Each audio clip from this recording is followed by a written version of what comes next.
At Thanksgiving, every sibling received thanks in a speech except for me.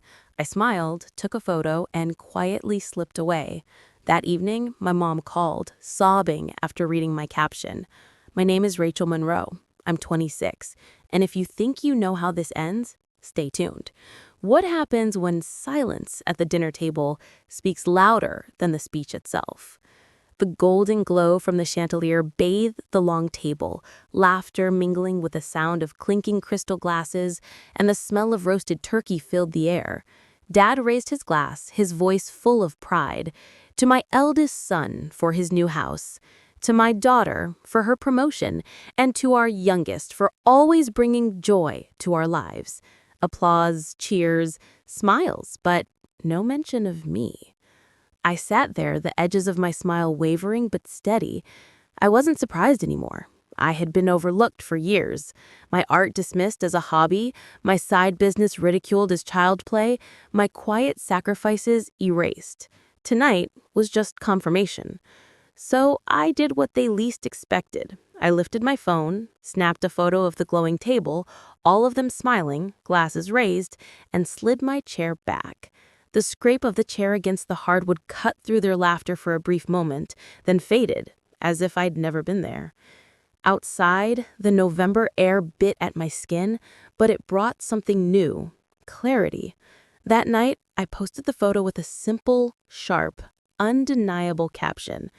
Funny thing about Thanksgiving, sometimes thanks skips right over you, even when you're at the table. Silence speaks louder than applause. I turned off my phone and let sleep take over. By morning, the comments flooded in. Friends, colleagues, even distant acquaintances, all echoing what my family refused to say. You matter. You deserve recognition. We see you. And then came the call. Mom's voice cracked with tears. Rachel, why would you write that? Do you know how this makes us look? For months, I smiled at her question. Because that was the point.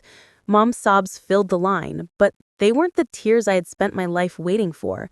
They weren't about me. They were about the image, how this made us look. Her voice quivered, not with regret for forgetting me, but with panic that the world had noticed.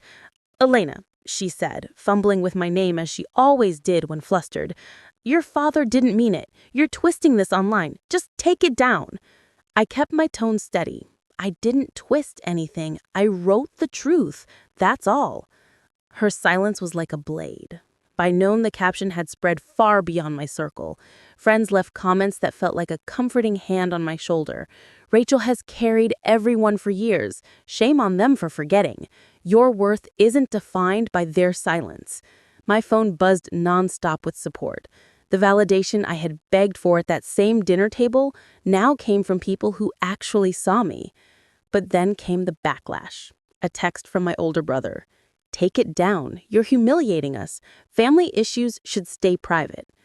I stared at his words, laughed once, sharp and bitter, and replied, so does gratitude, but you didn't keep that private. No response. For years, they had wrapped themselves in secrecy, shielding every slight and insult with the guise of family privacy. Now their armor had cracked with one caption, and the world peered inside. That evening, I sat by my window, the city lights flickering, and scrolled through the photo again, their faces glowing under the chandelier, glasses raised high, and me blurred at the edge, unmentioned, invisible. Except now, invisibility had turned into visibility. Their omission had become my spotlight, and for the first time, they weren't in control of the narrative. I was. By Monday, the caption had gained traction. An aunt called, her voice hushed but sharp. Rachel, sweetheart, why would you humiliate your parents like this?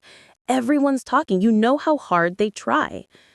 I pressed my forehead against the cool glass of my window, staring down at the streetlights. They try for everyone else, not me. She sighed, the kind of sigh people make when they want you to shrink back into silence. Family matters should stay in the family. I almost laughed, that line again. Privacy had always been their shield, a way to erase my feelings while protecting their image. But privacy hadn't fed me when I skipped meals to pay rent. Privacy hadn't cheered for me at my art show. Privacy hadn't remembered my name in a Thanksgiving toast. When I hung up, I opened my phone. Dozens of new messages waited. Colleagues who admired my work. Friends who reminded me of my worth. Even acquaintances who barely knew me but understood the sting of invisibility. One message stopped me cold. Sometimes the strongest person at the table is the one no one mentions, but they know. Trust me, they know. I let the words sink in. Maybe they did know. Maybe my parents' silence wasn't forgetfulness. Maybe it was intentional. They had always elevated my siblings, praising their safe careers and conventional lives. My work didn't fit their mold, so they erased it and erased me. That night, Dad finally called. His voice was low, rough. "Rachel, you need to apologize to your mother. She hasn't slept since your post. You've embarrassed us in front of everyone." I gripped the phone tight, my jaw clenched. "No, Dad, you embarrassed yourselves. I just refused to cover it up." The silence that followed was heavier than his words. For the first time, he had no quick retort, no lecture, and that silence told me everything I needed to know. The silence from my father should have ended the call, but instead, he muttered almost to himself, "You don't understand what you've done." I leaned back in my chair, staring at the ceiling. "No, Dad, I finally understand exactly what I've done. I told the truth." By midweek, the caption wasn't just a post, it was a mirror. Friends kept resharing it, adding their own stories of being forgotten, dismissed, erased by the people who should have lifted them. My words had become bigger than me, and my family hated that. Mom left a string of voicemails, each one a mix of guilt and threats. "Rachel, if you loved us, you take it down. Rachel, this is tearing the family apart. Rachel, you've made me look like a bad mother." I played them one by one, each message confirming the truth I had known all along. It wasn't about me. It never was. It was about how they looked, how their carefully crafted image was cracking. On Thursday, my younger sister sent a text. "Congrats on being the drama queen again. You love attention, don't you?" I typed slowly, carefully. "No, I love respect. They gave you speeches. They gave me silence." No reply came. That evening, I walked past my parents' house. Through the curtains, I saw them pacing, arguing, voices muffled but heated. For once, they weren't united. For once, I had disrupted their perfect narrative. I pulled out my phone and snapped another photo, not of them, but of myself, standing in the glow of a streetlight, independent and unashamed. I posted it with a new caption. "Respect isn't a favor, it's a right. And when it's withheld, silence becomes a weapon." The likes and comments poured in again, a flood of validation stronger than any Thanksgiving toasts could offer. And as the night deepened, I felt something shift. For years, I had begged to be seen. Now, their refusal to see me had made me visible to everyone else. They couldn't erase me anymore. I had carved my name into the silence. By the weekend, I could feel the cracks widening in our family's perfect facade. Relatives who rarely spoke to me began sending quiet messages. "I saw your post, Rachel. You're right. They've always overlooked you." Others reached out with cautious sympathy, tiptoeing between truth and loyalty. The ones who stayed silent told me the most. Silence meant agreement, even if they didn't have the courage to say it out loud. Meanwhile, Mom's calls shifted from sobbing to sharpness. "Do you realize how selfish you sound? Your siblings are furious. You've humiliated us in front of everyone." Her words were fire, meant to burn me back into silence. But instead, I felt stronger. "I didn't humiliate you," I replied flatly. "I just refused to carry your erasure quietly." That night, I sat at my desk and opened the photo again. My siblings glowing under the chandelier, raising glasses to speeches in their honor. My absence at the table now screamed louder than their names ever could. I thought of every year before, when I had cooked dishes, set the table, cleaned in silence while their accomplishments were paraded.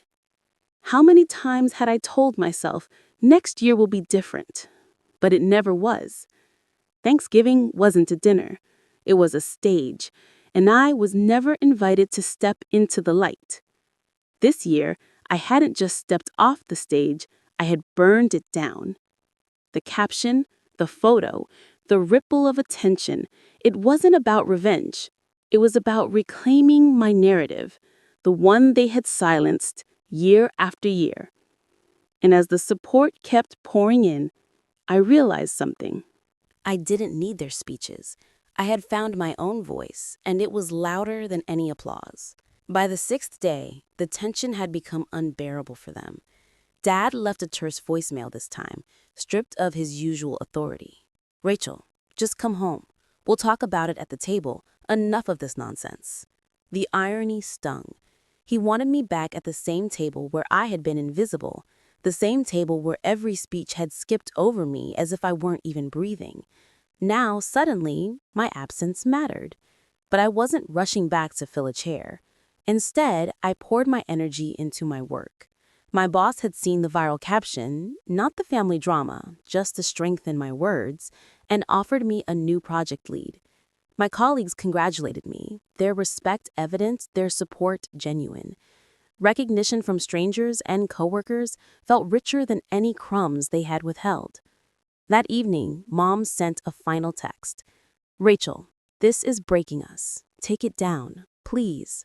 For your father, for me." I stared at it for a long time before I typed back, "It's not the caption that broke us. It's every year you pretended I wasn't worthy." Her reply never came. Later that night, I sat on my balcony, the city lights flickering like scattered stars, and thought about the strange beauty of it all. One photo, one caption, years of silence cracked open like a fault line. My family had wanted me invisible, but their refusal to see me had only amplified my voice. I pulled out my journal and wrote a single sentence across the page. "Silence has teeth." And I realized maybe this wasn't just about Thanksgiving. Maybe it was about every room I'd been overlooked in, every conversation I'd been excluded from, every speech I had waited for that never came. For the first time, I didn't feel like the forgotten sibling. I felt like the truth teller. And truth, once spoken, doesn't return quietly to the shadows. The following Sunday, the whispers turned into open fractures. At church, neighbors approached my parents, their voices low, curious. "We saw Rachel's post. Is everything all right?" My mom forced a smile that didn't reach her eyes. Dad's jaw stayed tight. They hated it, being questioned, being seen as less than perfect. Meanwhile, my siblings seethed. My brother sent me a string of texts. "You've ruined Thanksgiving for everyone. You thrive on drama. Congrats." My sister chimed in too. "You could have just talked to us. Instead, you embarrassed the family." I didn't reply because they weren't angry that I had lied. They were angry that I told the truth where people could hear it. That afternoon, I walked through a gallery downtown, staring at paintings bathed in light. My own work hung in the corner, small, understated, but mine. A stranger paused in front of it, studying it carefully, then whispered, "This one feels honest." It was enough, more than any speech could ever give me. By evening, another message came from Dad. Short, clipped. "Rachel, if you want back in this family, you'll need to apologize." Apologize? The words sat bitter in my chest. Apologize for existing, for noticing my erasure, for finally giving voice to years of silence. I typed my reply slowly, each word deliberate. "I won't apologize for telling the truth. Respect isn't conditional. Either you see me or you don't, but I won't disappear again." No response, only the sound of my own heartbeat steady. And sure, I looked at the photo once more, the Thanksgiving table, the glow of laughter, their glasses raised without me, And I realized it wasn't just a memory of exclusion, it was proof of transformation. They had tried to erase me, but I had written myself back into the story. And this time, the spotlight wasn't theirs to control. Thanksgiving had passed, but the echoes lingered. My parents' house, once a stage for polished speeches, now sat under a cloud of whispers they couldn't silence. My siblings carried the weight of questions from friends and neighbors, their perfect image tarnished by the very omission they thought would keep me small. And me? I walked lighter. In my apartment, the walls glowed with the warmth of new beginnings. Canvases leaning against corners, projects stacked neatly, proof of a life I had built without their approval. For once, I didn't crave a toast in my honor.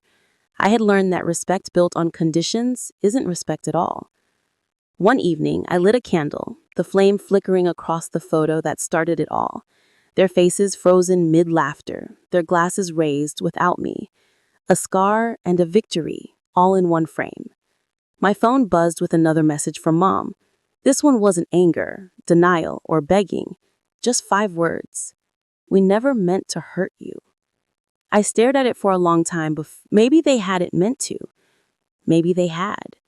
But intention no longer mattered. What mattered was that I had stopped waiting for their recognition.